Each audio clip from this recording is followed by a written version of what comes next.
sa ni sa ri ma ga ma re ga ma pa ma ga re sa da da pa.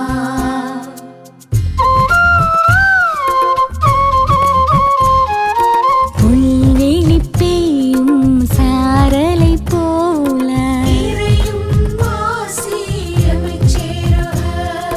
நீலம் குளிர் செய்யும் வான்மழை போல வான்வெளி உலவும் சூரியன் நிலவாய் தானென நினையா படைப்பும் நிலமாய்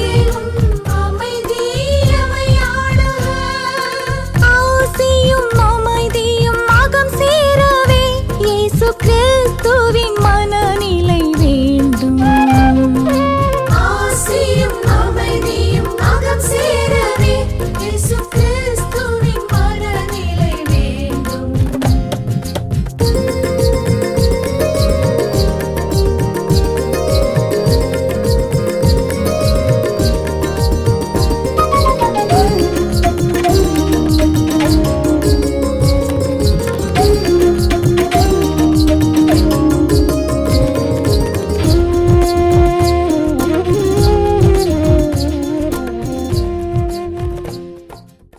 தந்தை மகன் தூயாவியாரின் பெயராலே ஆமேன்.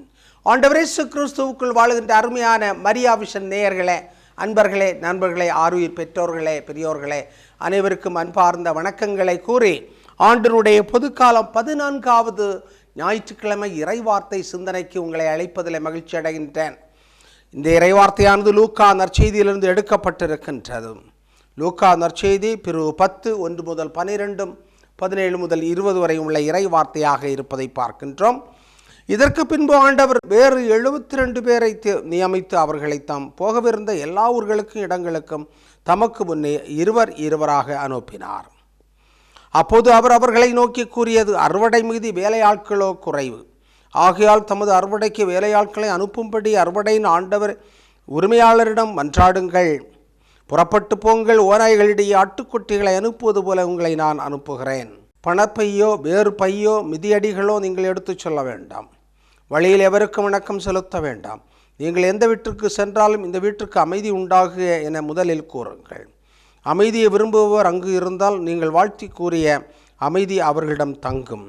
இல்லாவிட்டால் அது உங்களிடம் திரும்பி வந்து அவர்களிடம் உள்ளதை நீங்கள் உண்டு குடித்து வீட்டிலேயே தங்கியிருங்கள். ஏனெனில் வேலையாள் தம் கூலிக்கு உரிமை உடையவரே.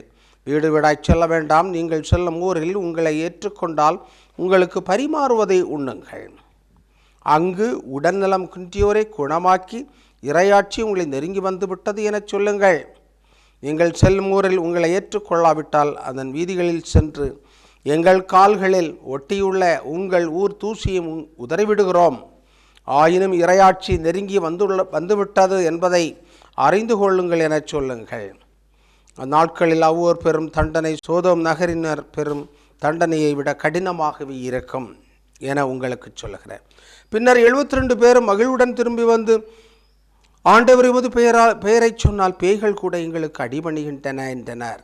அதற்கு அவர், வானத்திலிருந்து சாத்தான் மின்னலைப் போல் இழக்கண்டேன். பாம்புகளையும் தேள்களையும் மிதிக்கவும் பகைவரின் வல்லமை அனைத்தையும் வெல்லவும் உங்களுக்கு அதிகாரம் கொடுத்திருக்கிறேன். உங்களுக்கு எதுவுமே தீங்கு விளைவிக்காது. ஆயினும் தீயாவிகள் உங்களுக்கு அடிபணிகின்றன என்பது பற்றி மகிழ வேண்டால், மாறாக உங்கள் பெயர்கள் விண்ணகத்தில் எழுதப்பட்டிருக்கின்றன என்பது பற்றியே மகிழுங்கள் என்றார். கிறிஸ்து வழங்கும் நற்செய்தி. கிறிஸ்துவை உமக்கு புகழ். அன்பர்களே, நண்பர்களே, ஆருயிர் பெற்றோர்களை அனைவருக்கும் மீண்டும் அன்பார்ந்த வணக்கங்களை கூறி ஆண்டினுடைய பொதுக்காலம் 14வது ஞாயிற்றுக்கிழமை இறை வார்த்தைக்கு அழைக்கின்றோம், சிந்தனைக்கு அழைக்கின்றோம். அறுவடையோ மிகுதி, வேலையாட்களோ குறைவு என்பதுதான் இன்றைய மைய சிந்தனையாக இருக்கின்றது. அறுவடை மிகுதி, வேலையாட்கள் குறைவு. பத்திரிகைகளிலே படிக்கின்றோம், ஆட்கள் தேவை, ஆட்கள் தேவை, இராணுவத்திற்கு ஆட்கள் தேவை, ஆசிரியர்கள் தேவை, தொழிலகத்திற்கு வேலை செய்வதற்கு ஆட்கள் தேவை என்று பார்க்கின்றோம். கல்வி தகுதிகளை எல்லாம் கொடுக்கின்றார்கள், சம்பளத்தை எல்லாம் குறிப்பிடுகின்றார்கள். ஆட்கள் தேவை. 500 பேர் தேர்ந்தெடுக்கப்பட வேண்டிய இடத்துல இராணுவத்திற்கு 5000 பேர் 50,000 பேர் விண்ணப்பிக்கின்றார்கள். ஆட்கள் நிறைய பேர்கள் செல்கிறார்கள். விமானப்படையாக இருந்தால் 500 பேர் தேவைப்படுகின்ற இடத்தில் 5 லட்சம் பேர் செல்லுகிறார்கள். அதுபோன்று அரசு பணியிடங்களாக இருந்தால் 5 பேர் தேவை என்றால் 500 பேர்கள் செல்லுகிறார்கள். தேர்ந்தெடுக்கப்பட வேண்டும் என்று சொல்லுகின்ற எண்ணத்திலே செல்லுகிறார்கள். நிறைய கல்வி தகுதிகளோடு செல்லுகிறார்கள். நிறைய பட்டங்களோடு செல்லுகிறார்கள். நிறைய திறமைகளோடு ஆற்றல்களோடு செல்லுகிறார்கள். எங்கு பார்த்தாலும் வேலை என்று சொன்னால் தேடி தேடி அலைகின்ற மக்களை நாம் பார்க்கின்றோம். உண்மைதான். அதே நேரத்தில் ஆலயத்திலே வந்து ஆண்டவரே எங்களுடைய இளைஞர்களுக்கு வேலை வாய்ப்பை கொடும் என்றும் நாம் ஜெபிக்கின்றோம். அதுவும் உண்மையாகத்தான் இருக்கிறது. ஆக வேலைக்காக தேடுகின்ற மக்களை நாம் பார்க்கின்றோம். எதற்காக? வேலை கிடைத்தால் ஊதியம் கிடைக்கும், ஊதியம் கிடைத்தால் உணவு கிடைக்கும், உடை கிடைக்கும், உறைவிடம் கிடைக்கும், எல்லாம் கிடைக்கும் என்று சொல்லுகின்ற ஒரு நம்பிக்கையில் இந்த உலகம் சென்று கொண்டே இருக்கிறது. எனவே நல்ல வேலை வருகின்ற பொழுது இருக்கின்ற வேலையை விட்டு விட்டு அங்கு தாய்வி விடுகின்றார்கள். ஆண்டவர் இயேசு வாழ்ந்த காலகட்டத்திலும் அப்படித்தான் இருந்திருக்கும் போல நான் நினைக்கின்றேன். காரணம், அவர் வாழ்ந்த காலகட்டத்திலும் பரிசேயர்களைப் போன்று அறிஞர்களைப் போன்று மறைநூலை கற்றுக்கொண்டு போதிக்கின்றவர்கள் இருந்திருக்கலாம். அல்லது நிலபுலன்களையும் பார்த்து கொண்டு அவற்றிலிருந்து வருமானத்தை உருவாக்கி தங்களுடைய தலைமுறைகளுக்காக உழைக்கின்றவர்கள் நிறைய பேர்கள் இருந்திருக்கலாம்.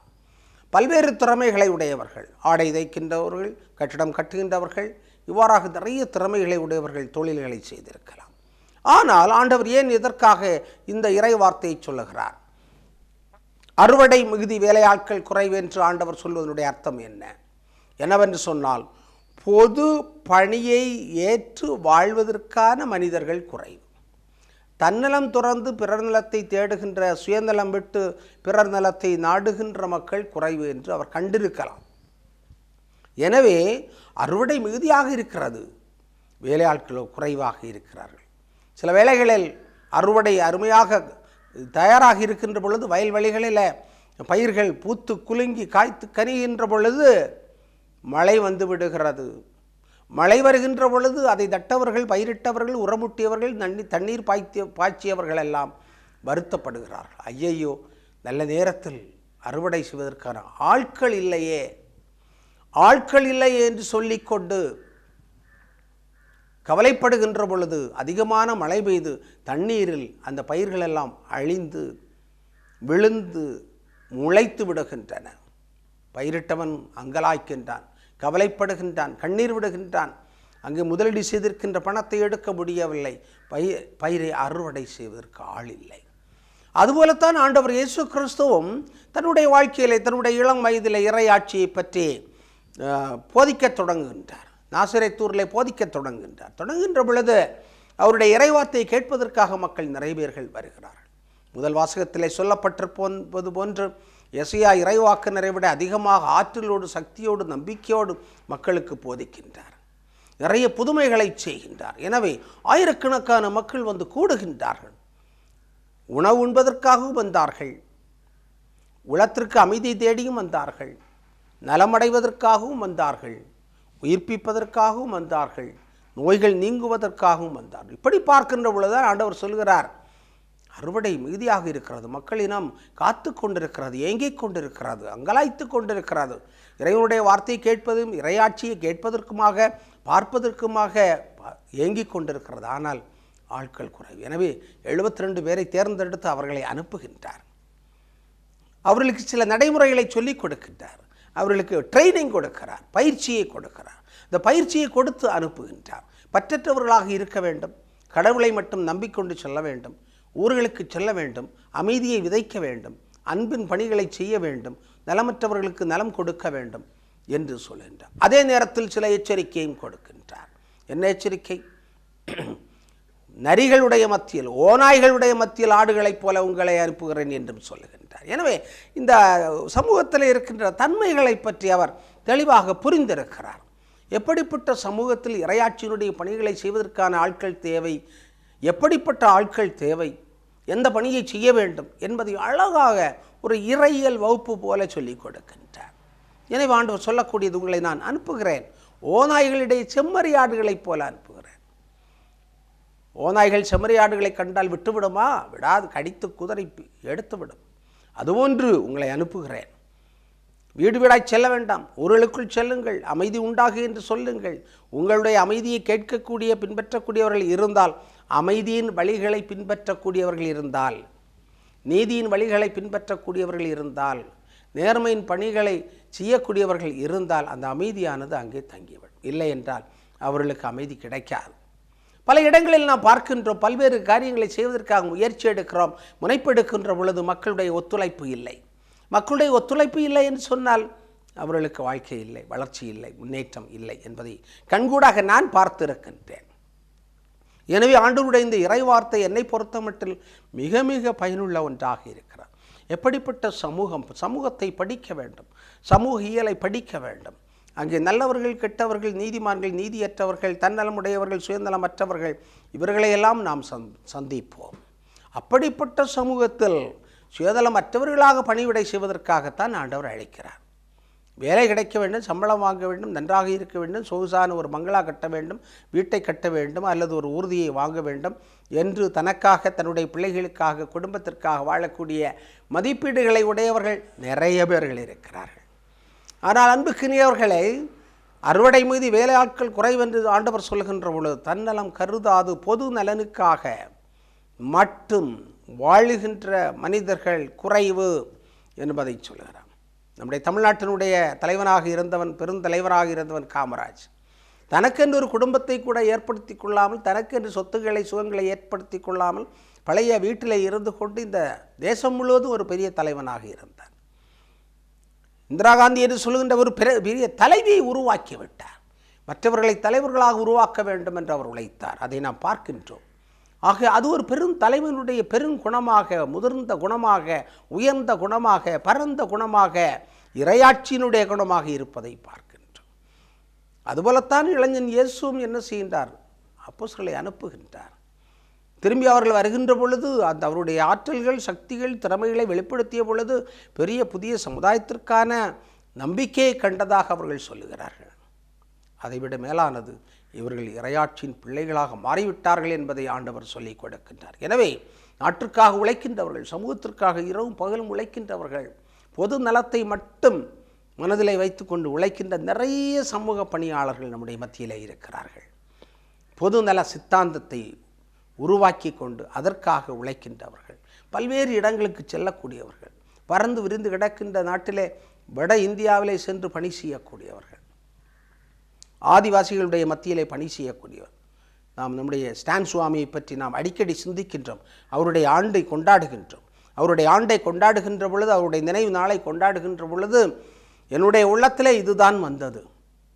தன்னுடைய வீட்டை, தமிழ்நாட்டை விட்டு வட மாநிலத்திற்கு சென்று பணியாளராக இருந்து கொண்டு பல்வேறு வசதிகளை அனுபவித்து கொண்டு வாழாமல் அந்த மக்களுக்காக, அவருடைய உரிமைகளுக்காக அவர்கள் கற்றுக் கொடுத்து அவர்களை முன்னேற்ற வேண்டும் என்பதற்காக ஈடுபட்டவர்.